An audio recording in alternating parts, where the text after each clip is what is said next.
Hello, everyone. Good afternoon. It's been an afternoon, hasn't it? Welcome to episode 2 of season 2 of Sipping Tea with Stacey T. Y'all,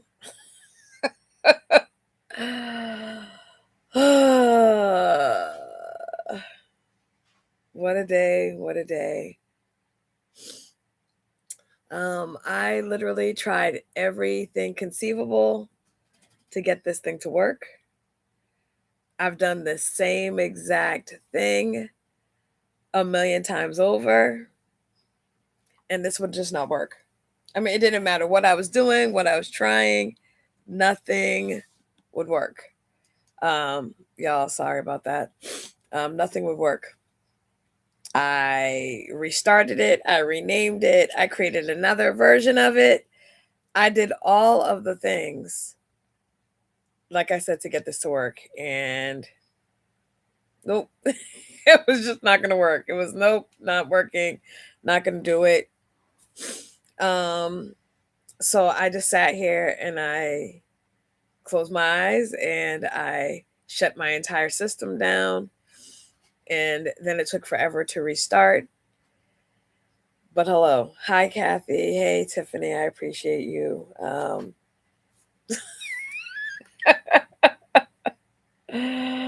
Yeah, he is. He is. So let's get started. Very late. I apologize for that.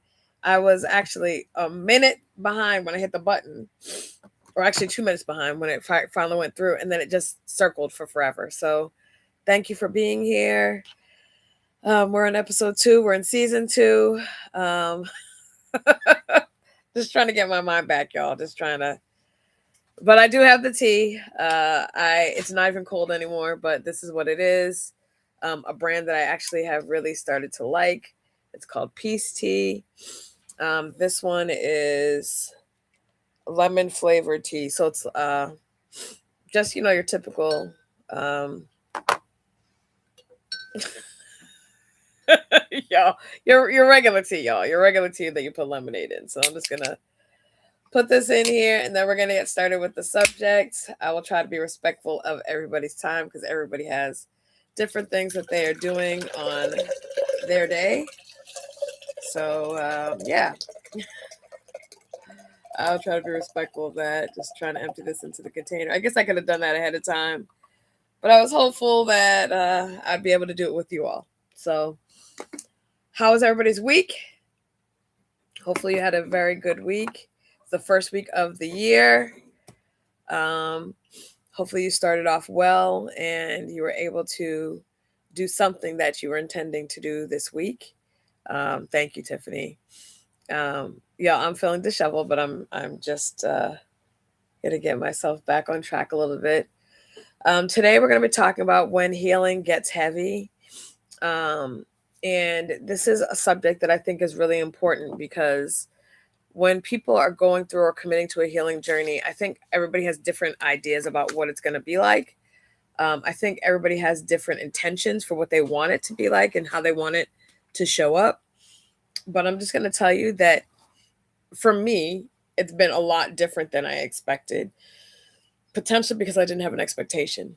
I think my expectation, if I'm going to be honest, the minimal expectation that I had was that it was going to be something where I committed to, talking to God about my stuff and things that I needed to improve on and areas where I needed to just commit to God what was going on, things that I needed to think about differently, ways that I need to show up for myself differently. That's really what I thought I was going to be investing in. I had no idea it was going to take this amount of time. I had no idea that I was going to feel all the different feelings and be exposed to all the different memories and memories, even more recent ones. I think oftentimes people think about healing only in terms of their childhood, but your healing can take place from things that happen in your adulthood as well. Um, and I think that we have to just be, in a space that, for me, one of the things that I've been able to take away is expect the unexpected. And I guess today taught me that expect the unexpected. So that's really what I'm able to take away from it. So Let's take a sip of this. I hope it's good because I like their brand. And right now, I just need something comfortable.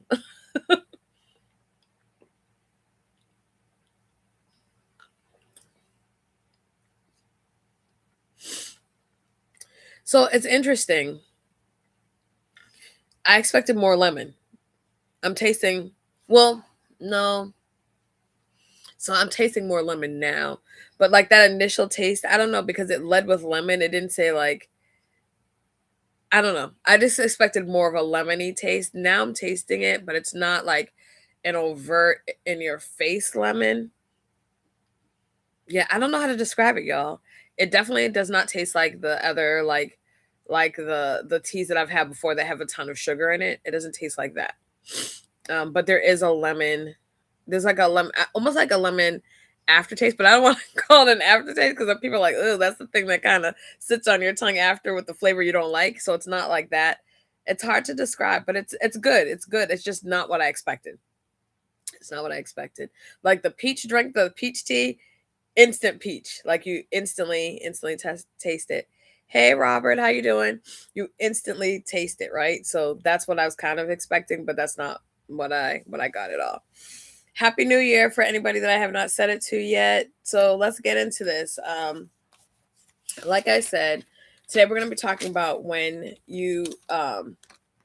healing gets too heavy. And I think what I want to kind of preface it, or how I want to focus it, is when you decide, you know what, I think I'm going to stop healing. And I think I've told you all that I 100% told God that I was not interested in healing anymore. I was like, I'm good. Don't need to heal anymore. Thank you, Lord, for all the healing tidbits you've given me, all the little tips and tricks and ways to look at myself differently. I'm all set. Go help somebody else. I'm sure somebody else needs healing. So feel free to to go do your thing. He didn't care about none of that I said. Y'all, he was like, no, you're gonna be healing. We're gonna be focusing on you. I'm trying to change the coloration to see what I like. I think we're gonna leave it here. So we're gonna be focusing on you. Nope, you're gonna absolutely focus on this healing that you need to get. And it wasn't about anything other than, in order to fulfill purpose, you have to be able to do so with the perspective you need to be successful in whatever God purposed you or intended for you to do. So, not to sit here and say that I know exactly what that is, because y'all, I still don't. I 100% still do not know the fullness of what that means for me. But I do know that there's a level of improvement that I need to continue to do. But there's also, I have to also celebrate the healing that I have done and the improvements that I have made, because whether or not anybody else sees them, I see them. And walking into this year, I 100% felt differently than I did at the end of 2025. And so that in itself feels good, y'all. That in itself makes me feel good. So a couple of things that I want to say about when you think about stopping your healing, because again, I get it. It's heavy. It can be frustrating. It can be scary. It can be overwhelming. It can be lots of things.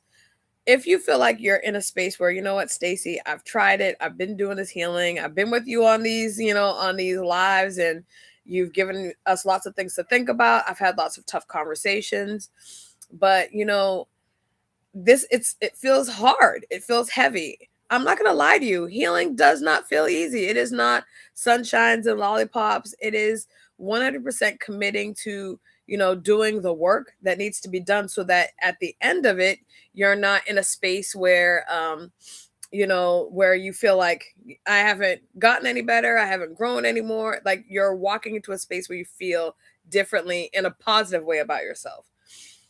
But what happens? Why do you feel that heaviness? Why does that happen? Because if you're giving it to God, like this is the thought that I had, right?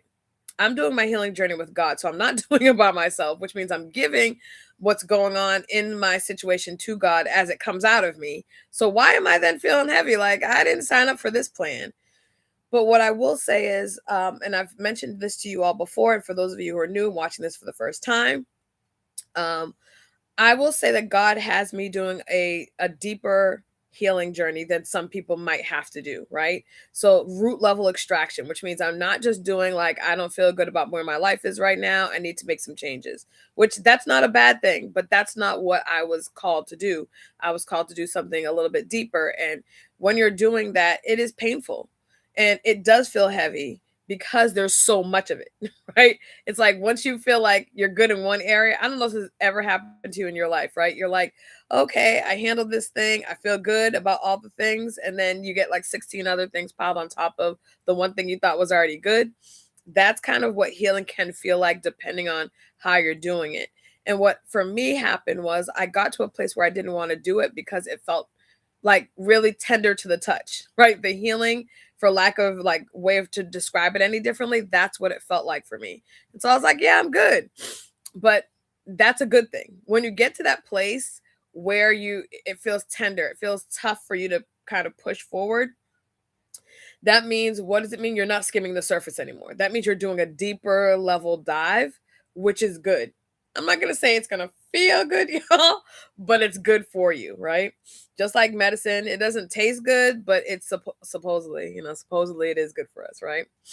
The other thing is, one of the things that you're going to recognize as you're healing is you're pulling things to the surface that you've worked very hard not to feel. One of those things that you might have done is you might have postponed grief. I don't know if any of you have lost someone, and after that person passed away, you literally just went into like, I got to get things done. This has to happen. This person needs this information.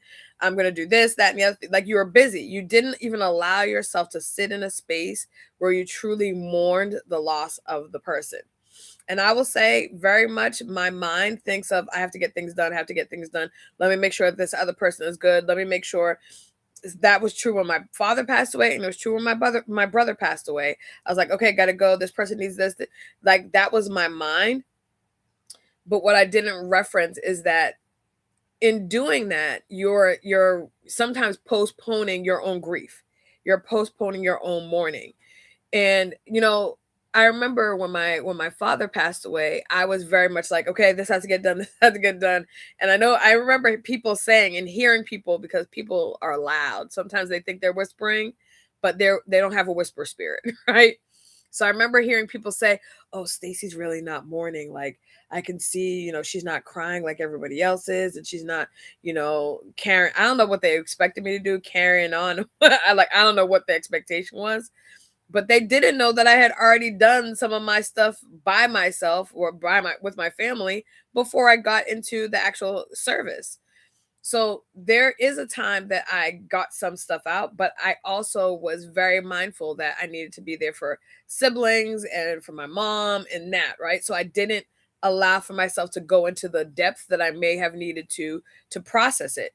Why? Because I'm also a very emotional person, but I can turn on logic. I can turn on, strategy. I can turn on getting things done, as opposed to giving more time to the emotional portion of me.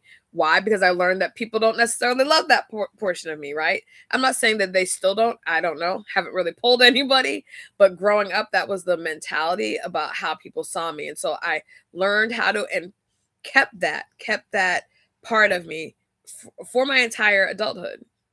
It is just now, most recently, that God allowed for me to understand my way of showing up. My emotion is not a negative. I don't have to see it as a detriment or something that is, bad for me to have. It's the thing that allows for me to connect to people and to know what's on people's heart, even if they're not telling me. You know what I'm saying? That's something that he gave me. And so while I'm fighting that being a good thing, he's like, no, I intention for you to have that thing. But going back to the grief thing, it's very common that people don't do that. So you postpone your grief. That's a reason why now, when you're doing your healing journey, it feels heavier than it may have if you had let it a little bit out as things, went. The other thing is you're addressing truth that you have not addressed or you've avoided for years. A lot of people that I have interacted with have had family trauma, family drama. What happens in this house stays in this house. There are women and men that have gone through SA or sexual assault situations, right? There's people that have lived through domestic violence situations. And instead of talking about those things, what have people done? They've pretended that they don't exist, right? Why? Multiple reasons. Because people are nosy and they didn't want people in their business. That's a very real thing, and it's also true. But it's also people feel embarrassed. I've had lots of conversations with both men and women that have been in domestic violence situations. I know often people don't think about men getting, attacked or beat up in their homes, but it happens. It absolutely happens. People laugh about it and they think it's funny because it's a man, but it's a man that is still being attacked, and people need to learn how to keep their hands to themselves. That's what I'm going to say on that, right? So that is something that oftentimes people don't address for shame or people not believing them. You've heard the stories about people saying, hey, this happened to me, I was assaulted, and a family member not believing or a family member not stepping up. Those things, that's it's like an additional pain on top of the pain. So it like feels like a double assault. So instead of people feeling that level of pain, they protect themselves and they don't even talk about it. But that eats at you, right? The fact that it's not, I'm not saying you need to get on, and be like, hey, is this mic on? And you need to tell everybody, because that's not a thing. But you may need to be telling your story for you, for your own healing. It's not about the person. It's not about any of that, other than you becoming whole, because you're not letting it like run rampant in your mind. You're not letting it have a space in your heart or in your thoughts or in how you see yourself. You're saying, nope, you got to get out. You've eviction notice. I talked to you guys about that before. What things are you evicting before this year happened? Now we're only 10 days in, and I know it's still 10 days in. The 2025 is gone. God bless us to see this year. But what is it that you're not allowing to take root in this year? And so as you're thinking, Stacey, I don't really want to heal anymore. This healing is feeling really heavy. I get it. I'm going to sit here and tell you, I understand it. I will also sit here and tell you, I told God I didn't want to do anymore. But he was like, no, I need for you to stay the course. So I'm going to tell you the same thing that he told me, stay the course. Now that may look different for everybody. So I'm going to talk a little bit about that as well. But the next thing I want to talk about is, for a lot of people, the reason why healing can start to feel really heavy is because you're coming in contact with this new version of yourself, right? And you've also thought about this version of yourself that only knew how to survive, right? That's it. They didn't know how to do anything else. All they were intended to do, well, they were intended to do a lot of things, but only thing that they could do was survive. There was no thriving. There was no excelling. It was like, I just need to be able to get up the next day and be able to live. I need to be able to get up the next day and perform and go to work and do the thing and be a parent and be a wife or a girlfriend or whatever title is you had. That very much became more of the priority, just getting up and going and like living the Groundhog Day life, right? But the reality is you do have a right, you do have an ability to step into something different. And the ability to step into something different means that you might feel that heaviness because you're like, okay, my life is different now. I'm also allowing for myself to recognize that I may have shortchanged myself. I may have put myself on the back burner. I said this last time, but it was odd to me as a writer that I made myself the side character in my own life story. We need to stop doing that. But in order to stop doing that, that means we have to now look at our life as it stands, look at the healing that we're committing to, and recognize there are going to be times that it feels heavy because it feels different, because it is new, because we're challenging ourselves in a space that we haven't done before. So that's something that I want to keep in mind of why healing will sometimes feel heavy, and sometimes we're like, I don't really want, I don't want to do this anymore, right? All right. The thing is that I want you to kind of understand is that the weight that you're feeling is literally, it's a good sign, right? It's a good, not that it's fun, not that it's fun at all, but it's a good sign because it means you're actually processing something, right? You're in the actual journey, because people say, I'm on my healing journey, girl. I'm about to be healed. Man, I'm about to be healed. I'm going to be a whole new man. I'm going to be a whole new woman. I'm going to be the best version of myself for this, my kids and this person and that. I'm going to need you to center yourself first, right? Be the best version of you for you, because the impact will be felt everywhere.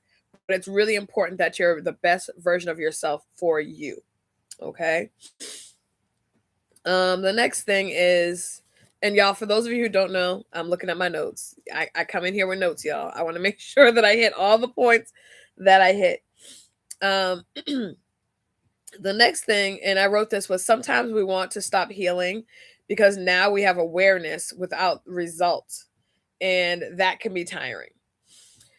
Awareness is an amazing benefit of healing. Awareness of yourself, awareness of choices you've made, awareness of people, other people, and how they show up. It's a very important part of the journey, because if you're not having this awareness of how you show up, if you're not having an awareness of certain things that are in your life, or, patterns of behavior, then you're stuck again, right? The healing journey really does expose your patterns. And it's so powerful to see your patterns, because I've told you all before, I felt like so many times in my life, I've dated the same loser with a different face, but baby, I'm picking them. So I'm the one with the pattern, right? They may be picking somebody, that is somebody like me that loves to help and loves to love on people and all the things. But at the end of the day, I have to look at me. And that's another part of your healing journey, and the awareness of your healing journey is that it's about you. You have to look at you. You have to take accountability for you. The other people on the other side may never change, period. You have to account for you. How do you react if they don't change? How do you react if they do change? How do you react with grace? And when do you say, I've given way too much grace? This is a time for me to pull back. This is a God thing. This is above my pay grade. So there's a lot of this kind of awareness that happens. I think the thing that does make it challenging is what I wrote. You have awareness without result. Sometimes you recognize an area where you need to change and you can't do it quite yet. There may be things that have to be, moved out of the way, and that could be people, places, and things that need to change. And so you can't like snap your finger and make the change be the change. Sometimes the reality of it is you may be in a relationship that is toxic, and you have to think some things through before you just make the change. So everything that you want to do doesn't always happen instantaneously. Well, I'm going to tell you, nothing that you want to do is going to happen instantaneously. Some of it does take time. There is some thought processes that have to come into account, some choices that have to be made. So all of that has to happen in the interim. And so now that you have this awareness, like, man, I picked a really horrible person to be in a relationship with, right? You're now aware of it because you're able to see things. The lens, the perspective that you walked into the relationship with was what it was. But now that you're healing, you're like, oh my gosh, this person's a whole narcissist. Everything is about them.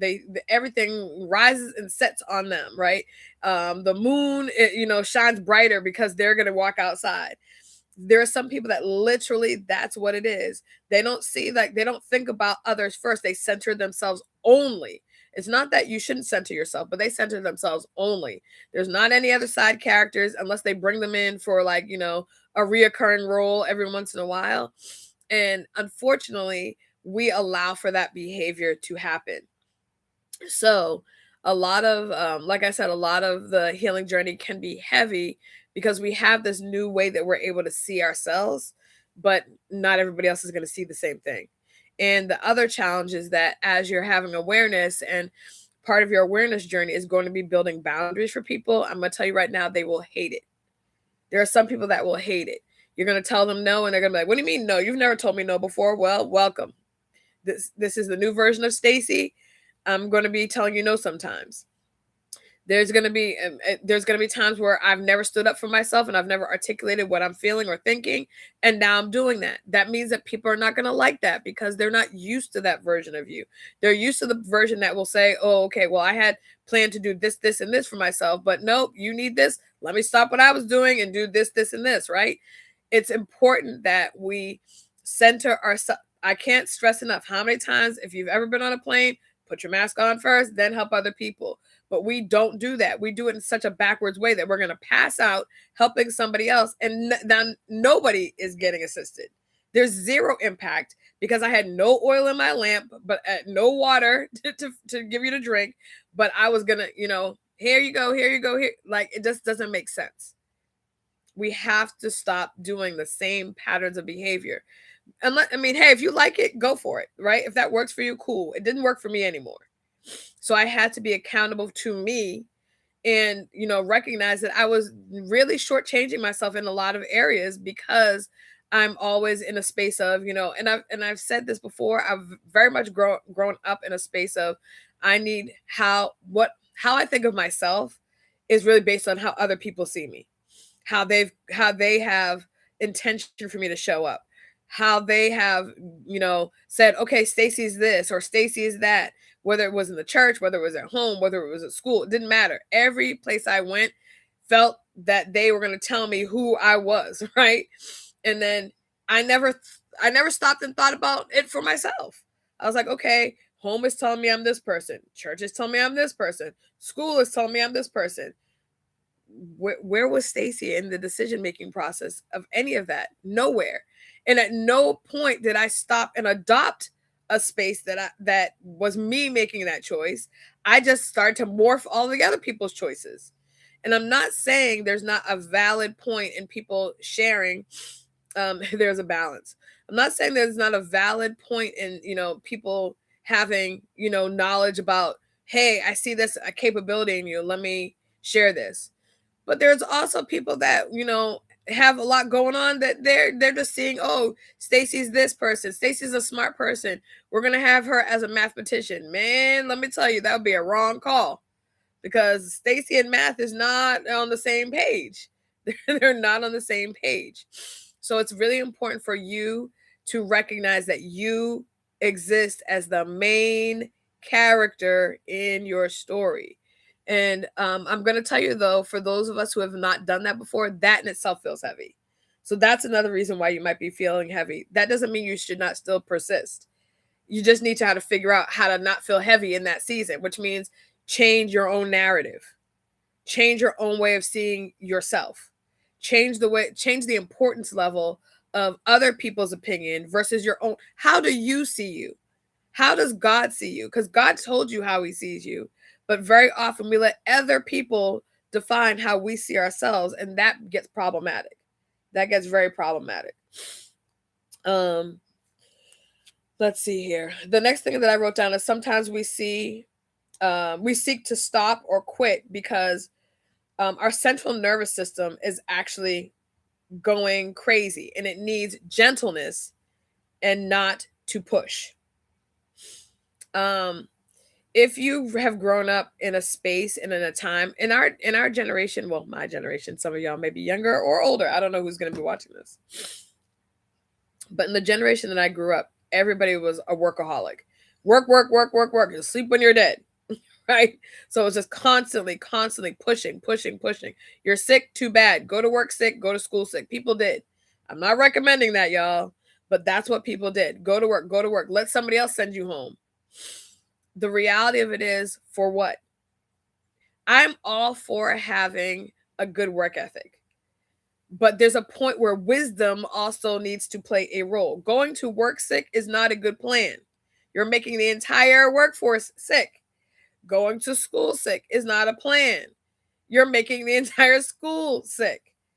But people thought that if they weren't constantly moving, then they weren't proving value. Your value was created when God saw you in eternity and deemed you worthy to be in this world. That was your value, period. Now you can add to that, right? But you don't have to kill yourself to earn value. And the mentality that we had growing up was like, if you're not constantly working and doing, then you do not have value. And that is not the truth. So there's a lot of sometimes unlearning the, gotta move, gotta do. Like, why? Let me ask you, if you work every moment of your life, what is it that you're gaining? Because I'm not saying you're going to be working at work, but even if you were working at work all the time, there are people that have worked nonstop. And what did it gain them? For some people, especially for your salary, it is not gaining you any more money. You may or may not get a bonus. But you also may or may not have heart problems because you're working nonstop. You may or may not have a nervous breakdown. I've seen tons of people have a nervous breakdown. Your body, the way God designed you so intricately, is actually telling you sometimes warning signals. When you go into the space, you have people like, oh, I have anxiety all the time now, or, I'm always, I can't sleep. I'm always anxious. Something's always on my mind. I always, that thing that is always happening is basically God telling you to slow your tail down. But more often than not, what do? We're like, man, I'm just being lazy. Let me push my way through it. No. So oftentimes we feel the extra weight because we have to go and go and go, improve. Stop. And I will tell you that there are times when God will stop you if you don't stop yourself. So I'm going to tell you, you'd rather do that for yourself than have him do it. Okay, so that's just something else. Our actual central nervous system will tell us, and when you're healing, it needs gentleness. Why? Because your heart is hurting. Oftentimes, when your mind sometimes is all over the place because you're having to remember things that were challenging, or maybe have difficult conversations that you've been trying to avoid for a long time. There's so much already heaviness that you're managing, and now your idea is like, oh, I know what I'm gonna do. I'm gonna like make myself more stressed out. No. If you have not known this, you have value, period. You don't have to go crazy to earn it. That's another thing, and we have to connect that. Sometimes is that ego that's telling you have to do all those things, and if you don't step into that space, then you're not good enough. Well, then work on the thought of your ego and work on the thought of who you are, because who are you? And I told you, when God stripped all of my titles last year, who was I outside of those things? Who was Stacey outside of this person that was elected? Who was Stacey outside of this person that had an executive level position? Who was Stacey outside of being a girlfriend or what I thought was potentially going to be a fiance? Who was Stacey? And so all the time, this whole year, this whole 2025, I had to sit in a space of like, who is this woman? And God allowed for me to walk through the year and design that. Now, I'm not going to say in 2026, everybody's going to love the design. I can't help that. I'm not saying in 2026 that I'm not continuing to grow, and I'm not going to say I'm not continuing to journey in healing. That would not be true. I am, but I'm also not in a space where I'm going to kill myself to make sure that somebody gives me a stamp of approval that can change based on their mood and on the day. I've done that already. I've done that for enough years. I'm good on that. I'm all set. So those things that would make somebody bog down and feel heavy, those things often stem because we're so concerned about how other people are going to talk about us. People have been talking about me for the entirety of my life. They've been talking about all different subjects, all different types of things. Some of it true, some of it grossly untrue. But people talk because they talk. That's their job. Let them talk. You're not going to, I don't care if you become the Mother Teresa like person, right? You become Jesus Jr. They're still going to talk about you because they talked about him. So there's no way of getting around that. I'm not saying go out there and act a whole fool because, hey, people are going to talk and they're going to, I'm not saying that, but I'm saying live your life not so focused on the fact that people are going to have junk to say, because you're not living your life. You're living a life for other people, and they're still going to talk junk. So just be aware of that. Okay. So the other thing I want to share, and this is a really important thing, is that healing is not constant excavation. I talk a lot about how God has had me go on a root level extraction, right? So I've had to go into like the areas where I just kind of ignored, areas that I didn't even really remember were a thing for me. And he really had me get into those things, to remove any weeds and that were in the foundation, of him and my relationship, right? So I had to do that. Cool. But I don't do that every day, y'all. I could not do that every day. Every day digging up stuff, I'd be sitting in a corner shaking myself. I could not do that every day. Now, I will say, even as I've talked about my healing, I've talked about my healing on a variety of platforms, on IG, on YouTube, on TikTok, and everybody's going to have, and just in conversation, I've talked to people about it. Everybody's going to have a different opinion about how I've done my healing. Everybody's going to feel, differently about how I've shown up or why I've shown up the way that I've shown up. But again, I can't be concerned about the fact that people are thinking that the way I'm healing is being done wrong. Oh, you should have done this with your healing. You're not really committed because you're not doing X, Y, and Z. Or I haven't seen you do blah, blah, blah. Like, y'all, I'm telling you, if you literally give people the time to drag you into the mud or into hell with them, they will. Misery loves company is a real thing. And there are some miserable folks, and their intent is to make you miserable. I didn't sign up for that. I did not sign up for that, right? So it's important for us to recognize, yes, you're going to dig out some stuff, but not every single solitary day of your healing should be dragging up something from, a pain point. Some of it is different. And I'm going to talk to you about that. Some of your healing is literally about integrating what you've learned, right? So if you've learned that a lot of what you've done is live your life for other people, then now as you're still living, God has allowed for you to still be here. Some of what you're learning has to be integrating change, right? So maybe you've always asked somebody, hey, what should I do in this situation? And now maybe you go to God and ask God, what should I be doing in this situation? Which you should have been doing all along, right? But you've been so connected to certain people, and they're your guidepost for what you should be doing and how you should be doing it. But you know what? God is actually there for a reason. So go to him instead of going to them. Realize and recognize that there are going to be people that are irritated by the new version of yourself, the new more the person that's less broken. I'm going to also tell you, there are some people that are addicted to you being broken or coming across broken because they feel like they're doing something to fix you, right? You're here down here and they're up here, and because they're up here, they could fix little old Stacey that's down here, right? You have to recognize that that's for some people the way that they function. They like that. That doesn't mean that you have to welcome that relationship and the functioning of the relationship that way.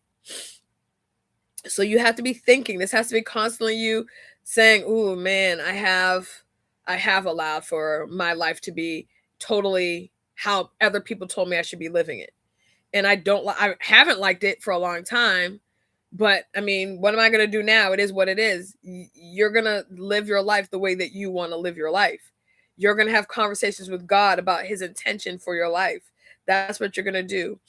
Yes, is it going to feel heavy initially? Yes, because a lot of us don't want to disappoint people, right? That's not what was something that we live for. But I'm going to tell you this, do you want to disappoint God? And do you want to look back and say, man, I wish I had gone on that vacation. I wish I had a relationship that people said, well, I don't know, because again, I'm not saying that you should or shouldn't, but did you talk to God is my point. Is the other person, are they God or is God God? Like, let me know how that works out for you. Okay. I'm really in that mindset, and it's not me trying to be flippant. It's literally me saying God is God. No one else here on this earth is God. Right? So we have to keep our mindset very, very changed if you're not already doing this. If you're already doing this, then cool. Maybe this is just for me. But this was something that when God gave me this, I was like, okay, this is something that I have to recognize. Like sometimes it does feel heavy. Sometimes it does feel lonely to be healing. Sometimes it does feel isolating. And that in itself can feel heavy. But also, like, I don't like to disappoint people. I don't like to have people not think well of me, but I cannot have that be the driver for my life because it's already been that. And that does not work for me. It does not work for me. And it's not what God asked of me. So I had to change some things. The other thing that healing is instead of constant excavation, as you're integrating things in, it's also the integration of things, but it's also sometimes sitting your tail down and resting. And I don't mean like going to sleep, because we've all gone to sleep and woke up exhausted, right? So that's not resting. I'm saying resting in God, resting in your mind, resting in your physical body, resting in your spirit. I'm talking about that type of rest, right? Not jumping up because you hear a noise. Like that ability to sit in that level of rest, right? So that is something that I'm currently working on. Um, and then the other thing, and this is a challenging one. Well, for me, I will say is a challenging one, and I think for many people it may be. Is sometimes healing is choosing joy without explaining why or what it looks like to yourself or to others. I think that a lot of times, I'm going to give you a perfect example. As you know, I got out of the relationship, and I had people literally say to me, "Well, Stacey, you were in a relationship for 4 years, so the general time that you need to wait for, to get into another relationship is 4 years." I'm gonna make it real clear, y'all. I am not waiting 4 years to get into another relationship. If you think that, you are drunk. I'm not doing that. Like, it's just not happening. If God tells me himself that that's the case, that's cool. But God has already told me that that's not the case. So I'm not going to be so singularly focused on, oh, people, like, there's supposed to be a specific amount of time when it. No, God didn't work like that. Was there a specific amount of time that the Red Sea supposed to be parted at a later date? Was the bush supposed to burn at a different time? Like, come on, y'all. Like, we start making stuff up, and I don't know what the reasoning for, or the logic behind some of the things that people do, but I'm going to do what it is that I do, and that is it. And that is it. If God has given me clearance, what you say is what you say, and that's cool. But God has given me clearance. And it's not to say that I exclude other people. People can have their opinions. That is cool. I'm fine with people having opinions, but I'm not letting opinions guide my life. And for me, that was a very, very, it's still heavy. I'm not going to sit here, because if you've been doing it your whole life, then you're going to continue to do it until you say, God, you need to help me with this. This is something I need for you to help me with, because I'm supposed to be going to God with concerns. It's not that I don't have, conversations with people about concerns or thoughts or things that I'm thinking or going through. But again, are you having those conversations with God, and is God the final say, or are you letting other people influence you to another say? And that's something that I had to really, really stop and think about. The other thing that I want to say is normalize the pause. We talked about sometimes needing to stop in your healing journey. Normalize it. Just like if you were running, a race, or no, let me not say a race, because race you're supposed to keep running. I wouldn't be, but you're supposed to keep running. But if you were, like, running through the woods, and, maybe you just got out of breath, and you stop and, lean up against a tree, or, sit and look at the lake. If you see a lake in the distance, you just stop and catch your breath. It's okay to stop and catch your breath, because this work is challenging. This work is heavy. This work can feel a lot. And so it's okay. Take your breath if you need to. Stop and give yourself a moment. It is okay. The other thing is that I just want to make sure I'm not. When you're taking that pause, look around you.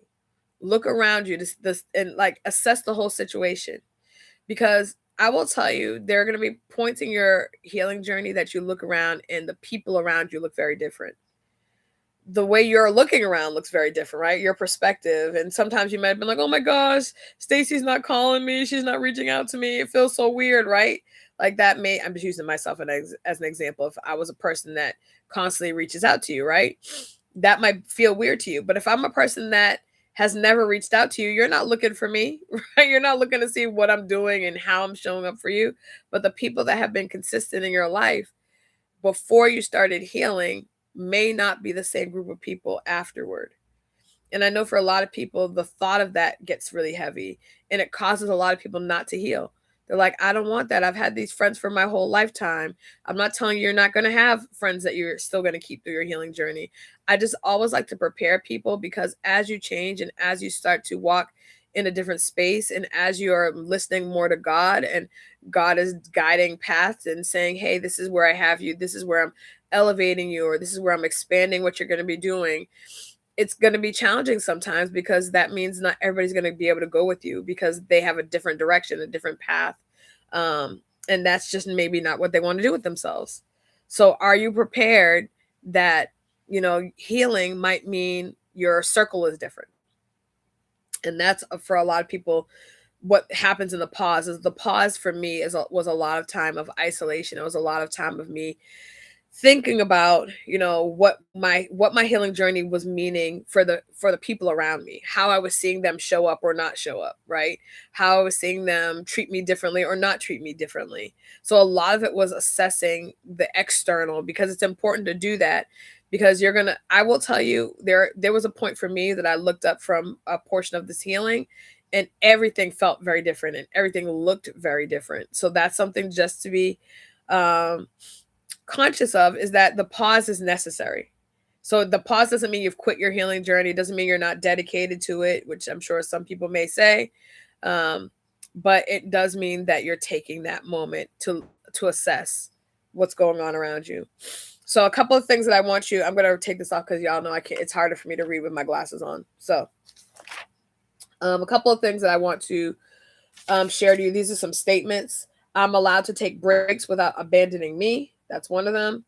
I'm allowed to heal slowly. I'm allowed to feel joy without explaining. And the reason why I really wanted to share that one in particular is because I really have seen that people have how do I say it? People have like this idea that you're supposed to heal a specific way, like you have to be very serious about everything, and you can't laugh a lot. Y'all, I if I didn't laugh a lot, I'd be, somewhere in a white jacket. Right? So laughing for me is an important part of me being able to manage the healing journey. And then a gentle reminder, like I said, you don't have to bleed every day to become better, right? So every day doesn't have to be excavation, every day doesn't have to be heartache. um, and softness is also progress. Being able to sit in a space in your heart that you allow for God to, do what He has to do, where you allow for people to actually show you love and kindness, and where you allow for people to love on you, which for a lot of people like myself that have had betrayal or have not always been treated with the most softness, it's challenging sometimes for me to allow people to show up that way. But that's also progress. And then the last thing is learning to carry yourself with care is also healing, whatever that may look like. So again, lastly, I just want to say, your healing journey is yours, right? It is yours. Um, it may feel heavy at times, but that in itself is an indicator that you're healing. It doesn't sound good, I know, but it's an indicator that you're healing. But I will also tell you, manage your heavy. Manage your heavy. If it gets heavy to the point where it's suffocating, then that's a sign that you're potentially unearthing. You're digging too deeply too quickly. Because there's some of us that are like, okay, I'm gonna dig all the stuff up now and I'm just gonna have a microwave healing session. It does not work like that. It does not work like that. I don't care how you try to rush it. It is time. It is sitting in spaces. It is isolation. It is pushing forward. It is sitting still. It is taking a side. It's all the things. So you can't rush the process. The process is not always going to feel good. The process will sometimes, like I said, feel heavy. It will sometimes feel lonely. But understand that in the heaviness, God bears the burden. And in the loneliness, He never leaves us alone. Right? So that's something that I want you to make sure that you take away from this. Y'all, and that is it. We have made it to the end of episode 2, and we made it in our own way, did we not? I hope this was able to help somebody and able to challenge you through the through the process. I appreciate your patience. I appreciate you guys praying. I kept seeing you guys posting things on the other live stream that I couldn't get started for the life of me. So I want to tell you I appreciate you sticking with me. That's right. Everyone has different paths. Everyone does have a different path. 100%. 100%. It's the important thing is making sure that you are true to yours. That's the important thing. It's not so much worrying about that everybody has a different path, or it's not even it. Yeah, I mean everybody does have one. Every person is different, so there's not going to be a copy and paste healing journey. But everybody will, if you're invested in your healing, everybody will get to the point where there's a heavy point in it. everybody will get to the word got out. Yeah, it did. Everybody will get to a point where, you know, you look around and things look different. You feel differently about yourself. Everybody that's healing is going to go through that. The path to get there is going to be different. The journey to get there is going to be different.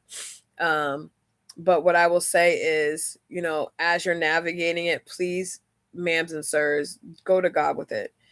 Be be intentional about letting Him guide your journey, not letting other people, but Him. If He brings you to, you know, even if He brings you to a therapist or a psychologist or a counselor, that's fantastic. You know me, Christ in the couch, right? I'm fine. I'm fine with that. I think that's fantastic. But continue. Don't just get into that and be like, okay, well, God sent me here. I'm good, right? Always, always tap in. What is God saying to me in this season? What lesson am I taking out of this? What you know, what am I learning about me? What am I learning about others? Because yes, everything to you in your healing journey is about you, but everything is it enlightens you about others and how they show up. It enlightens you about others and how they act. It enlightens you about others and whether or not you can see what they're doing or how they're doing or if they're doing things in their life and there's a change happening in their lives. It literally is like this bulb. It's like this illumination. You have such a different awareness and perspective that for me alone, it makes it worth it. But I do understand the heaviness that comes with it at times. But that's why I want to always stress, please make sure that you are giving the heaviness to God and talk to Him about it. Say, God, you know, this area that I haven't dealt with, this pain point, this trauma that I'm now talking about, it's really a lot for me. And I need for you to take the weight off of this because I can't really move. I can't breathe. It makes me uncomfortable. It makes me scared. It makes me feel unsteady. And I don't like that. I don't like that. So the long and short of it is your healing journey is yours. Your healing journey may have heavy points, but as I said, God is the person that will take the weight of your burden, and He will also never leave you in this journey. As long as you're consistently connecting to Him, He got you. He's got you. All right. All right, with that, I barely even had any tea, but I'm going to drink the rest of that. I appreciate you so much. I appreciate your prayers. I appreciate your support of Sipping Tea with Stacey T. Please tell a friend about it. And with that, be kind to yourself, be kind to others, and extend to yourself and to your girl a measure of grace. I will see you next Saturday, hopefully with less of this, uh, but more, always more of Him. All right, y'all. Have a great rest of your day. Bye.